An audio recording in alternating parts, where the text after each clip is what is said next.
vídeo vamos a tratar uno de los temas candentes del mundo militar, la doctrina de guerra naval de China. Y para ello vamos a ver cómo evolucionó desde los tiempos de Mao hasta nuestros días. Comencemos adelantándonos unos años en nuestra historia. Corrían los 50. El Partido Comunista gobernaba China, sin embargo la capacidad naval del país era extremadamente reducida. Así que se ideó la doctrina de las, literalmente, costas cercanas. O sea, una doctrina en la que la armada tenía un solo papel, una armada de defensa costera.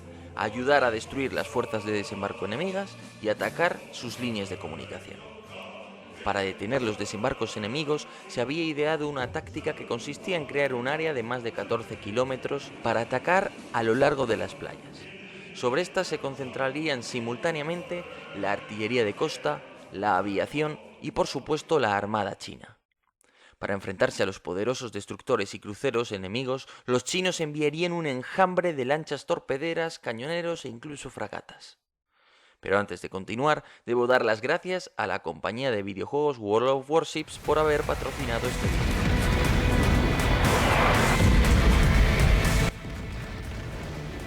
El videojuego World of Warships recrea el combate naval hasta los años 50, y en especial la Segunda Guerra Mundial. Podrás manejar desde los pesados y potentes acorazados hasta los portaaviones de la clase Midway o los destructores. Personalmente me he echado unas partidas y he decidido emular la doctrina china de la que hablamos en este vídeo. He escogido un destructor Anshan, el primero de la historia de China y que a día de hoy está expuesto en el puerto de Qingdao, como veis en la imagen, y me he dedicado a atacar embarcaciones mucho más pesadas y potentes, como tenían previsto hacer los chinos en los años 50. Básicamente me he dedicado a aprovechar la maniobrabilidad y los islotes propios de las costas chinas para cubrirme, flanquear y disparar mis torpedos pesados. Para los que os interese este videojuego podéis registraros introduciendo el cupón Ready for Battle 2020. Los regalos incluirán 700 doblones, 1 millón de créditos, 7 días de cuenta premio y 2 cruceros de combate. El USS Charleston con camuflaje especial y el barco premium japonés Ishizuki. Y además World of Warships va a incluir submarinos dentro de poco en el juego, así que podéis disfrutar de otro aspecto fundamental hoy día de la guerra naval. En 1949, tras una cruenta guerra civil, los comunistas del guerrillero Mao Zedong derrotaron a los nacionalistas, quienes se refugiaron en las islas frente a la China, y en particular en Formosa, que conforma hoy Taiwán. Volviendo a la doctrina de la defensa cercana de las costas, la idea era que las lanchas y los submarinos se dedicasen a hostigar el tráfico enemigo, mientras que para luchar contra los desembarcos se haría una acción coordinada de lanchas torpederas y cañoneros, junto a bombardeos y artillería de costa, a fin de machacar al enemigo en dos momentos. Uno, cuando las tropas enemigas se dispusieran en formación de marcha para avanzar, momento en el que estarían apelotonadas y serían un blanco fácil. Y dos, cuando la oleada de buques de transporte repletos de batallones enteros se estuvieran aproximando a las playas. La China de entonces era un país temeroso de las potencias capitalistas y celoso de las injerencias extranjeras. También era un país pobre, sin base industrial ni económica y con unas fuerzas armadas cuyo principal elemento durante la guerra civil había sido el ejército de tierra. Así las cosas, China apenas podía reunir pequeñas embarcaciones y algún que otro submarino y destructores donados por la URSS. Pero poco a poco apareció una figura emergente, el almirante Liu Huaqing, quien fue el comandante en jefe de la armada a lo largo de los años 80 e indujo un gran cambio en la doctrina de China. Recordemos que al comienzo de los años 80, cuando Liu obtiene su cargo, había grandes transformaciones gestándose en China. El sucesor de Mao, Deng Xiaoping, había establecido una nueva amistad con Washington. Se estaba produciendo un viraje de la economía china hacia el capitalismo de mercado que estaba generando un país con un creciente poderío económico, pero a la vez también una creciente dependencia de las rutas marítimas internacionales por las que llegaban las materias primas fundamentales para la industria. Liu había estudiado en las escuelas navales soviéticas y había leído a Mahan, el teórico americano que preconizaba el dominio de las rutas marítimas internacionales como forma de garantizar la riqueza en tiempos de paz y de derrotar al enemigo en tiempos de guerra. La mentalidad abierta de Liu El cambio de régimen y la capacidad técnica y económica permitieron a China desarrollar la doctrina de la literalmente defensa activa en el mar cercano. Bien, la guerra civil china es una especie de coitus interruptus. ¿Por qué? Porque los comunistas ganan, pero no del todo. Siempre queda Taiwán y una serie de islas muy cerca del China continental que dominan los nacionalistas hasta hoy día bajo el estado no reconocido de Taiwán. Recordémoslo, la conocida como República de China también. Entonces, ¿por qué no consiguieron los comunistas darle la puntilla a los nacionalistas en la guerra civil en el 49? Pues muy sencillo, porque los nacionalistas habían desarrollado un arma naval mucho más fuerte. Entonces, gracias a eso habían impedido desembarcos de los comunistas en sus territorios hasta hoy.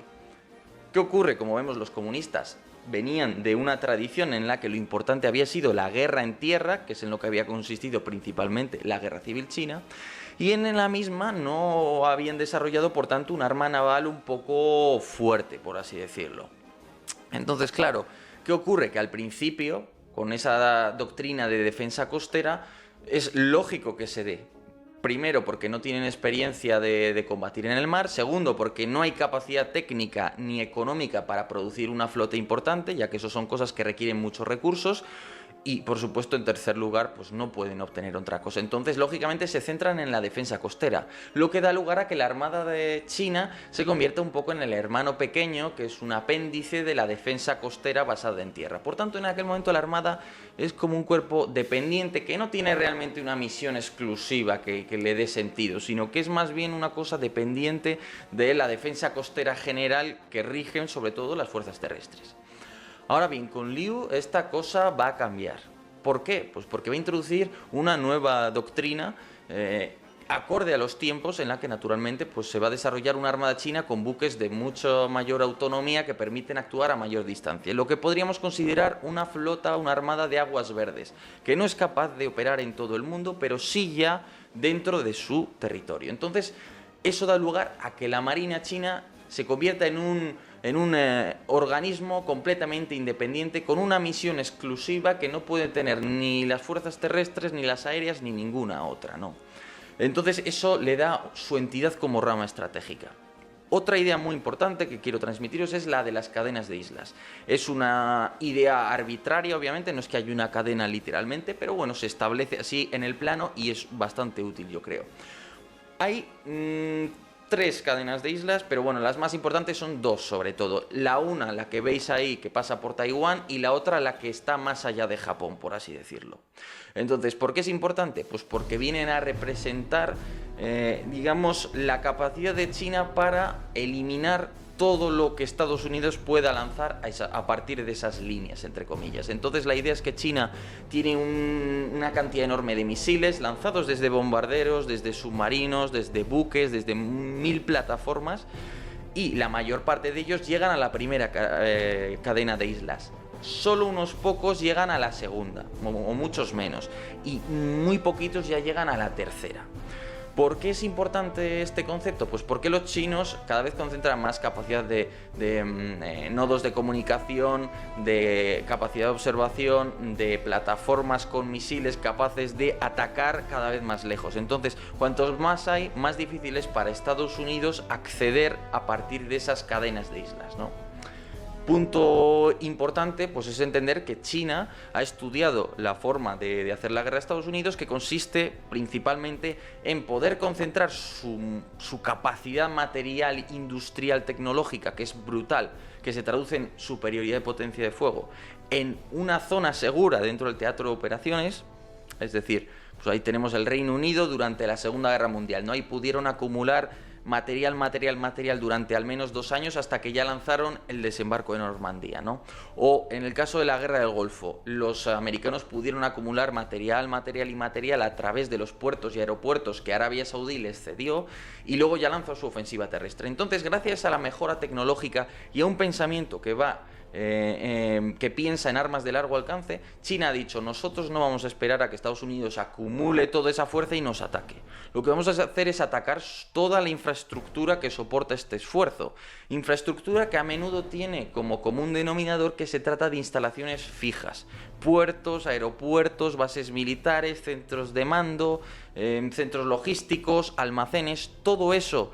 En Japón, en Corea del Sur, en Taiwán, en las islas desperdigadas por ahí, hasta llegar casi a Pearl Harbor, a todos los medios que tiene en el Pacífico Estados Unidos. Atacar toda esa gigantesca infraestructura es la idea que tiene China.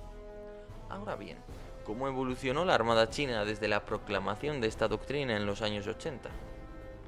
En aquel momento China había conseguido copiar en buena medida varios diseños de plataformas soviéticas y comenzar la andadura en el diseño de sistemas nacionales para los buques de guerra, como por ejemplo ocurrió con los submarinos de la clase Ming, que aún mantenían un perfil que recuerda a los submarinos de la Segunda Guerra Mundial, los submarinos que empleaban energía nuclear como los clase Han, los destructores de la clase Luda o las fragatas de la clase Yanghu. Eso sí, los chinos tampoco dejaron de lado la fabricación de embarcaciones menores como los cañoneros de la clase Shanghai 3 o las corbetas antisubmarinas de la clase Haiking. En realidad, desde los años 80 la obsesión china fue la reconquista de la isla de Formosa, aún en manos de los nacionalistas, por lo que también se pusieron en marcha grandes proyectos de fabricación de buques de transporte para un posible gran asalto anfibio. No en vano, Taiwán y la isla de Formosa representaban una pieza clave en la primera cadena de islas, así como un elemento de la soberanía nacional de China que se podía ver amenazada si los separatistas de Taiwán ganaban las elecciones. Ahora bien, con el tiempo no solo mejoró la capacidad de la Armada, sino que la Fuerza Aérea también desarrolló una nueva generación de misiles de crucero lanzados desde los bombarderos H-6, a la par que el segundo cuerpo de artillería del ejército terrestre desplegaba una nueva gama de misiles balísticos y de crucero con alcances cada vez mayores. En realidad, la doctrina de guerra de la defensa activa en los mares cercanos estaba cada vez más orientada a combatir contra Estados Unidos. ¿Pero cuáles serían los objetivos chinos? Pues esencialmente los siguientes. En primer lugar, las bases aéreas, navales y terrestres, centros logísticos y de comunicaciones. En segundo lugar, las posiciones avanzadas del enemigo, en este caso pensando en la primera, segunda e incluso tercera cadena de islas, comprendiendo lugares como las islas Hawái, Guam, Pearl Harbor o Cadena, todas ellas situadas en esa zona. En tercer lugar, arrasar el grueso de las capacidades navales enemigas para el contraataque. Creo que es interesante mencionar que lo que China plantea es literalmente, digamos, la destrucción de la capacidad naval de contraatacar de su enemigo, de Estados Unidos en este caso. ¿Por qué me ha parecido interesante? Porque quizás hace 50, 100 años se habría dicho la capacidad para destruir a la flota enemiga para que no pueda contraatacar. Pero el matiz de capacidades navales es que es un término mucho más amplio. Ya no se trata quizás tanto, o no principalmente, de destruir a los grandes buques de línea enemigos, a los destructores, a las fragatas, incluso a los portaaviones, a los submarinos, sino que se trata de destruir las capacidades navales en general, que pueden depender de muchas cosas: de comunicaciones y observación vía satélite, de envío de suministros desde los propios Estados Unidos, de determinados nodos, centros de comunicación, grandes cuarteles generales, de instalaciones, infraestructuras como aeropuertos, puertos. Entonces la idea es que no solo los chinos piensan en destruir a la flota de Estados Unidos para anular la capacidad de Estados Unidos de contraatacar, sino que se piensa en anular esa capacidad por vías que no son tan directas. Incluso, no lo sé, supongo que siendo la Marina no, pero puede ser que incluso piensen en métodos que no sean directamente de enfrentamiento, sino que piensen que determinada escalada pueda llevar a generar una disuasión contra Estados Unidos, es decir, no ni siquiera pensar puramente en tener que enfrentarse. Pero bueno, esto ya es una idea un poco más vaga, digamos. Y por último, en cuarto lugar, proteger las líneas de comunicaciones propias para permitir las travesías y facilitar operaciones de desembarco, principalmente pensando en Taiwán. Pero ¿cómo piensa China usar sus fuerzas?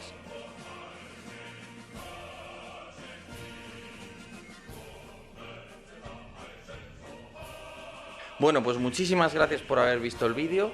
Es la primera vez que promociono algo que no sea más académico, más técnico, entre comillas, entonces sí que me gustaría saber qué os ha parecido lo de World of Warships. A ver, sé que introducir un anuncio de estos puede no ser... puede no gustar a algunos, pero yo es una cosa que obviamente me ayuda a mí, ayuda a financiar el canal y ayuda a que yo mejore el contenido. De hecho, vais a ver que en la descripción vais a tener varios documentos y papers por si queréis profundizar en este tema de la doctrina de guerra naval china. Al margen de eso, por supuesto, me ayudáis mucho, ciertamente, si os descargáis el World of Warships y no cuesta nada introducir el cupón Ready for Battle, que 2020, que os lo dejo ahí, porque obviamente pues en base a eso podré hacer más colaboraciones y quién sabe, quizás algún día surgen cosas mayores, pero bueno, esto me lo voy a guardar, porque tengo una idea en mente. Pero bueno, en cualquier caso, de nuevo, gracias a la gente de Patreon porque han subido bastante los donantes, os lo agradezco mucho. Y por supuesto también sabed que dentro de muy pocos días publicaré la segunda parte de este vídeo. Aquí hemos analizado un poco hasta los años 80 más o menos de la Marina China. Pero bueno, dicho esto, muchísimas gracias y os espero en el segundo vídeo. Dejadme vuestros comentarios porque siempre o casi siempre los leo. Así que nada, muchísimas gracias y hasta otra.